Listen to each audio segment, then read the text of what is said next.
السلام عليكم حبيباتي، والسلام على كل من يشاهد قناة على طريقة إن ماي واي. في هذه اللحظة معكم نوال، مرحبا بكم، ألف مرحبا في يوم جديد من يوميات امرأة بسيطة. وكالعادة غادي نشارك معكم أهم الأشياء اللي قمت بها النهار ديال اليوم. كنتمنى يعجبكم الفيديو، كنت نتمنى تستافدوا منه ولو بالقليل، وأكيد كنتمنى لكم فرجة ممتعة وتستمتعوا بهذا الفيديو، لأن بعض الأحيان أنا شخصيا شي مرات كنستمتع حقا بشي فيديوهات أكثر ما كنستافد منهم، وهذا الشيء كيعطيني احساس بالفرحه ويعني هكذا وبالنشاط والحيويه. فكنتمنى يا ربي نكون دخلت عليكم الفرحه نتوما كذلك من خلال الفيديو ديال اليوم. فكما كتشوفوا معايا، فانا اليوم ان شاء الله الرحمن الرحيم غادي نبدا هذا الفيديو بالتنظيف ديال هذا الرف. فكما كتشوفوا معايا زولت الاواني البيضاء كلهم، غادي ندوز هكذا نغسلهم في الحوض. اما الاواني الخشبيه كما كتشوفوا معايا فخليتهم على جنب، لانني غادي ننظفهم تنظيف خاص، ما غاديش يكون فيه الماء بكثره.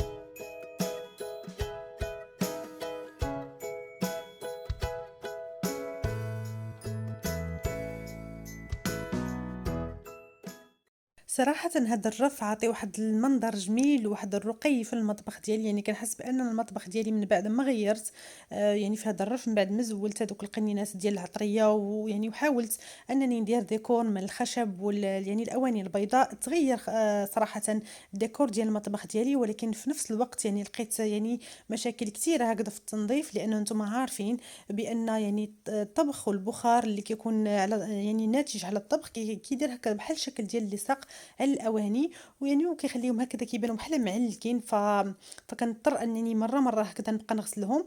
واخا راه تنستعملهم استعمال يومي البنات، يعني ماشي هاملهم ولا هذا، ولكن مع ذلك تلقى بعض المرات شي اواني هكذا اللي يبدا فيهم اللصاق.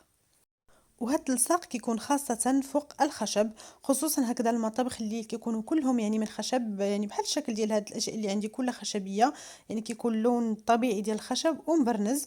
فكيكون فيه هكذا في يعني تبقاو فين ما تحطوا يديكم يعني كتحسوا بان اليد ديالكم كتلصق. فكنتو سولتوني كيفاش كننظف انا الاواني الخشبيه ديالي. فكناخذ ملعقه ديال بيكربونات الصودا، ملعقه ديال الخل، وملعقه ديال سائل الاواني. صافي كنخلطهم مع بعضهم، وكناخد واحد الإيبونج اللي تكون هكا رطبة شي شوية، ما تكونش حارشة باش ما تقباش ليا الخشب ديالي. صافي تنبدا نحك كما كتشوفوا معايا على هذا الشكل. كتحسوا بان الاوساخ ديالكم كتزول بسهوله وتلصق ما كيبقاش بصفه نهائيه. وهاد الخلطه كتحافظ على الخشب، كتعطيه لمعه، وكتنظفوا بشكل جيد البنات. بالنسبه للاواني اللي كنستعملهم انا في الاكل، يعني الاشياء اللي يعني كنقطع فيهم بحال القطاعات واشياء اخرى، فكنغسلهم بالماء ضروري، لان هي كاين يعني في هذه الخلطه السائل ديال غسل الاواني. وبالنسبه للاشياء اللي ما كنستعملهاش يعني يعني ما كنستعملهاش في الاكل، يعني غير من السطح ديالها هكذا من الفوق، صافي تندوز عليها غير واحد المنديل اللي كيكون مبلل، تنمسحها جوج مرات ثلاثه وصافي. وهذه هي الطريقه اللي كنستعمل انا. فمثلا هاد صندوق الخبز يعني ما غاديش نستعمل، يعني ما غنستعملش فيه الماء بصفه عامه، غادي نمسحو غير من الفوق، غادي نحكو، غادي نمسحو بمنديل مبلل جوج مرات حتى ثلاثه المرات حتى نحس به انه تنقى.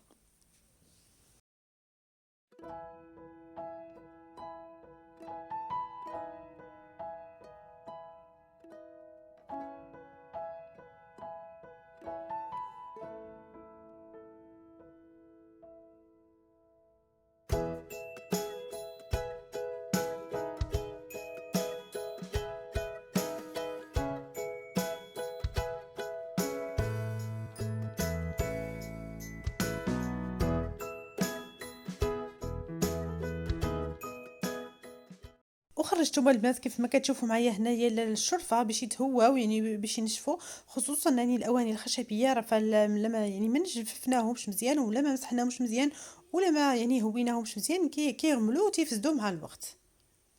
وقبل ما نكمل التنظيف ديال المطبخ مشيت باش نحضر خبز ديال الزرارة، باش هكذا ياخذ الوقت الكافي ديالو في التخمير. فبالنسبه للمقادير يعني ديال هذا الخبز غادي نحتاجو 500 غرام ديال الدقيق الابيض او الفورص كيف ما كنسميوه حنايا. غنحتاج 6 المعالق ديال الزبده الدائبه. غنحتاج كذلك 6 المعالق ديال الصوجا. كناخذ الصوجا كنديها للطاحونه تنطحنها وتنجيبها تنغربلها بواحد الغربه اللي كيكون رقيق، يعني حتى كينزل عندي غير يعني الغبره الرقيقه ديال الصوجا. غنحتاج كذلك 6 المعالق ديال الدقيق يعني القمح اللي حتى هو مزول منه يعني النخاله ديالو ما فيش نخاله بصفه نهائيه. غنحتاج كذلك 4 المعالق ديال بودره الحليب، بيضه، وبطبيعه الحال الملح دائما على حسب الذوق. غنحتاج ملعقه ديال بذور الكتان وملعقه ديال جلجلان او سمسم. وغنحتاج كذلك نصف ملعقه ديال حبه حلاوه، يمكن لكم تضيفوا ملعقه كامله الا كانت كتعجبكم. غادي نستعمل كذلك هذه الخلطه اللي كنشاركها معكم دائما، اللي كنستعمل فيها ملعقه ديال الخميره، ملعقه ديال السكر او سكر سنيده، وجوج معالق ديال الدقيق، وكنضيف لها قليل من الماء وكنخليها حتى كتفاعل كما كتشوفوا معايا. خلطت المكونات الجافه ديالي كلها، غنخلطهم جيدا باش يندمجوا مع بعضياتهم. ضفت كذلك الحبوب اللي عندي كذلك وغادي نخلط. غنضيف البيضه، غنضيف نصف الكميه ديال الزبده اللي عندي فقط، ما نضيفش كلشي. وهاد الخلطه ديال التخمير صافي بطريقه سهله البنات. غادي نحاول نجمع هاد المكونات هي الاولى باش نشوف شحال يعني الماء اللي غيكفيني باش هكذا العجين ديالي ما تجراش او باش ما يعني تكونش سائله جدا. العجين ديال هاد الخبز غادي تكون رخوه كيف ما عودتكم دائما، يعني ما غاديش تكون سائله وفي نفس الوقت ما غاديش تكون البنات يعني يعني هكذا شاده في راسها، غادي تكون رخوه شي شويه كيف ما كتشوفوا معايا. كنظن بانه واضح. صافي غادي ندلكها شي شويه ماشي بزاف البنات، المهم على اساس ان يعني هاد المكونات ديالي كلها تندمج مع بعضياتها. كما كتشوفوا معايا راه رخوه يعني دائما كتلصق في الايدين.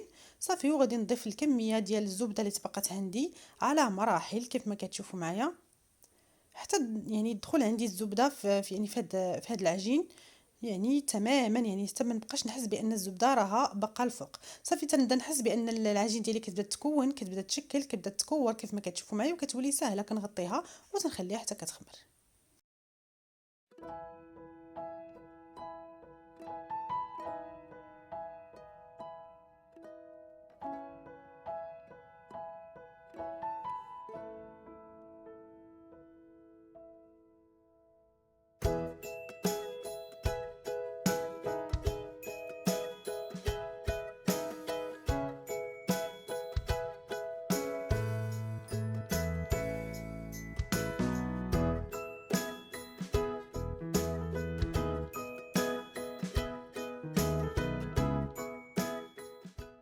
ورجعت المطبخ ديالي من جديد كيف ما كتشوفوا معايا. فحاولت انني ننظف واحد التنظيف اللي يكون هكذا عميق لفوق سطح العمل، الحائط اللي فوق سطح العمل، كذلك هذا الرف اللي كنظم فيه كذلك هذا الاواني. ففركتوا البنات يعني حكيت واحد الحكه حاره كما كتشوفوا معايا اليوم.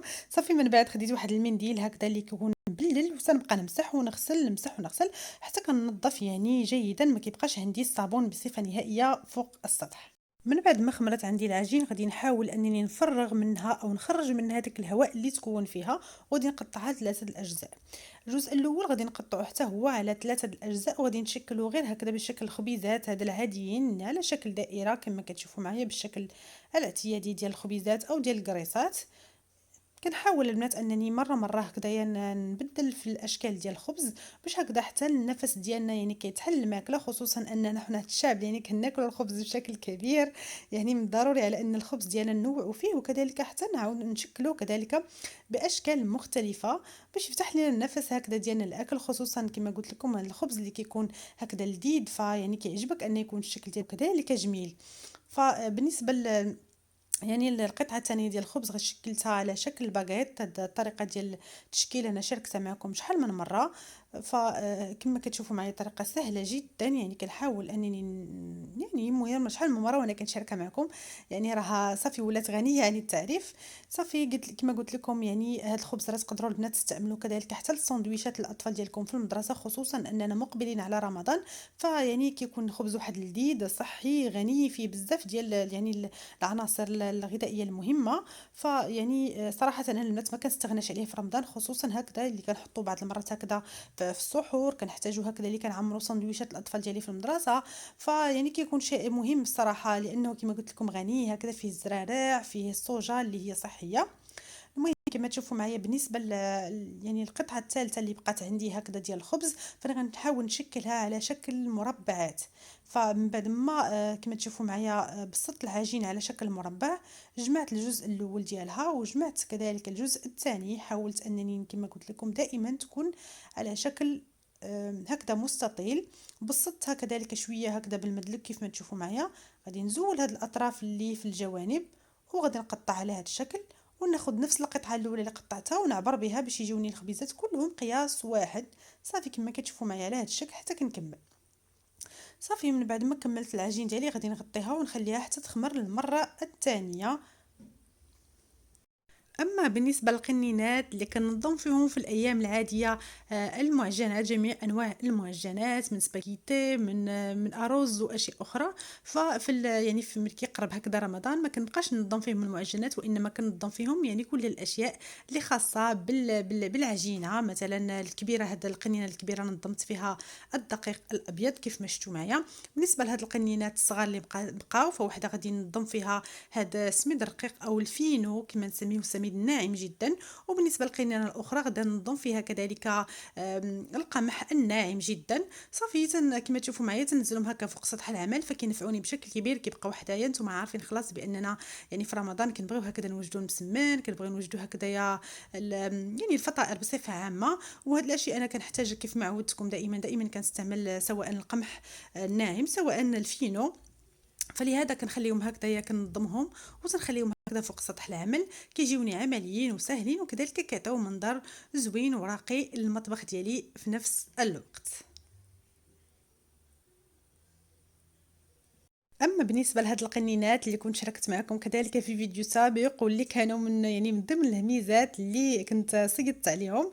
المهم البنات، وحده غادي نضم فيها الشاي المغربي، وحده غنضم فيها السنيده، وحده غنضم فيها كذلك السكر. لانني غيرت التنظيم، غيرت كذلك هاد المنظمات اللي كنت مستعمله فيهم هاد الاشياء، وغيرت تنظيم جديد ان شاء الله الرحمن الرحيم. غادي نشارك معكم كل شيء، منظمات جداد وتنظيم جديد للخزانات المؤونه. كنتمنى غير من الله انكم تبقوا دائما تدعموني باللايكات ديالكم باش نكمل معكم البنات.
وها هما خبيزات يا البنات خمروا كيف ما كتشوفوا معايا. فغادي ندهن لهم الوجه ديالهم بالزبده الدائبه. يمكن لكم تدهنوا كذلك الوجه ديالهم بصفار ديال البيض مع القليل من الخل، باش الخل يكسر ليا الزفوره ديال البيض.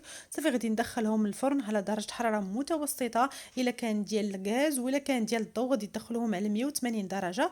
غنخليهم حتى كيطيبوا من التحت ويشدوا في راسهم، وعاد كنحمرهم من الفوق.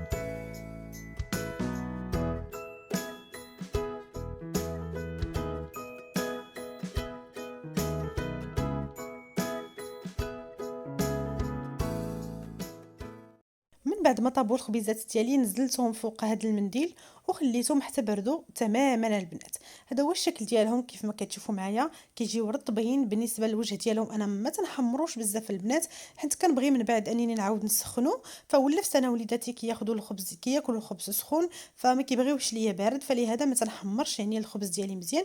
كنبغي هكذا يبقى هكذا الوجه ديالو شي شويه بيض صافي، باش من بعد هكذا ملي نسخنو يعني يتحمر مزيان. كيجيو رطبين البنات كيف ما كتشوفوا معايا، هشاش لذاذ الروعه في المذاق. ما تصوروش قداش البنات كيجيو لذاذين هاد الخبيزات. وهكذا كما تشوفوا الشكل ديالهم هكذا كيجيو بحال الشكل ديال الشناك في الرطوبه، في يعني حتى في اللذه كيجيو غزالين. كما قلت لكم البنات يعني نوعوا هكذا في الخبز لوليداتكم باش تشجعوهم انهم ياكلوا شي حاجه صحيه في نفس الوقت. بالنسبه لهذا الشكل المربع كيجي بحال الشكل ديال الكرواسه، يعني في الشكل وفي المذاق بطبيعه الحال. هذا الخبز راه ماشي حلو، راه مالح. بطبيعة الحال البنات انا ماشي دائما كندخل الخبز للثلاجة او المجمد، يعني كاين شي مرات وكاينش بعض انواع ديال الخبز اللي كنحضرهم وحضرت معكم يعني كثير من الانواع ديال الخبز اللي ما كندخلهمش البنات للمجمد وما كنستعملش فيهم كذلك حتى كيس البلاستيكي. وهذا الخبز من هذا النوع، يعني ملي كنوجدو هكذا كندخلو غير في صندوق الخبز، تنغطيه جيدا، تنغلق عليه وتنخليه. نقدر يعني في الكوتي نستعملوه لو وجدته في الصباح او ربما حتى النهار الثاني كذلك كنسخنو كيبقى رطب جدا البنات.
الفواكه مع الشوكولاتة الذائبة ما بين الأشياء اللي كيحماقوا عليها ولادي بشكل كبير، سواء كانوا تغداو ولا ما تغداوش، قبل الغدا، مور الغدا، في العشاء، في أي وقت. يعني من الأشياء المحبذة عندهم، فما كيستغناوش عليها دائما. فبما أننا نحن عطلة فقلت نوجدها لهم كيف ما كتشوفوا. الإناء الخاص بالشوكولاتة الذائبة أنا كنت شاركته معكم في فيديو سابق، وكنت خديته من السوق اللي كنشري منه الأشياء المستعملة. بالنسبة للناس اللي متبعيني وعارفيني فعارفين يعني هاد السوق اللي كنشري منه الاشياء المستعمله. بالنسبه للناس اللي مازال اللي يلاه التحقوا مؤخرا، فالسوق الحمراء راه كيتواجد في المدينه الجديده، كنشري منه الكثير من الاشياء المستعمله وكينفعني بشكل كبير. المهم بالنسبه للناس راه اللي متبعيني راه عارفين وشافوا كثير من الاواني وكثير من الديكورات اللي كنت خديت من هذا السوق. هاد الاناء كما تشوفوا معايا راني ضفت فيه هكا، شعلت فيه واحد الشميعه من التحت وخليت الشوكولاته كتذوب يعني على المهل. ومن الأحسن أنها تكون شوكولاتة سوداء وتكون شوكولاتة يعني كتذوب، يعني شوكولا فوندو كما كنسميوها، يعني كتذوب بسهولة. ماشي ديك الشوكولاتة يعني اللي كيكون نوعية ماشي جيدة، فما كيبغيش هكذا يذوب في هذا الإناء. بالعكس كل ما كتخليه هكذا كيذوب كل ما كتلقاي أنه تحجر أكثر.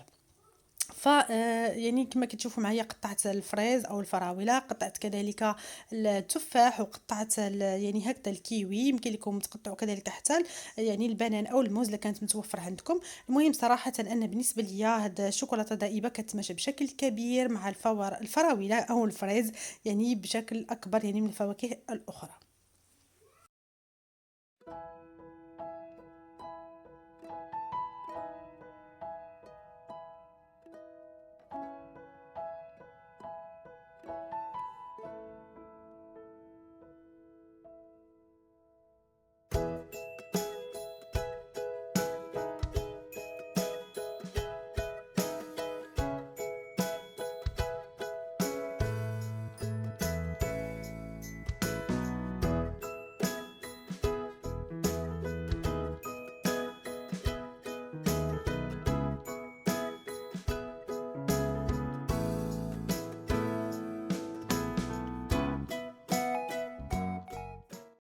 ومشيت نستمتع مع وليداتي بالفواكه مع الشوكولاتة الدائبة.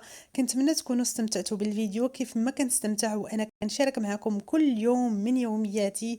ما تنسونيش من لايك او اعجاب، وشاركوا الفيديوهات ديالي مع الناس الملاح بحال وجوهكم، لان املي في الله وفيكم كبير باش نوصلوا هاد القناة لاكبر نسبة من المشتركين. كنضرب لكم موعد جديد في فيديو جديد، كنخليكم كنلقاكم في رعاية الله وحفظه.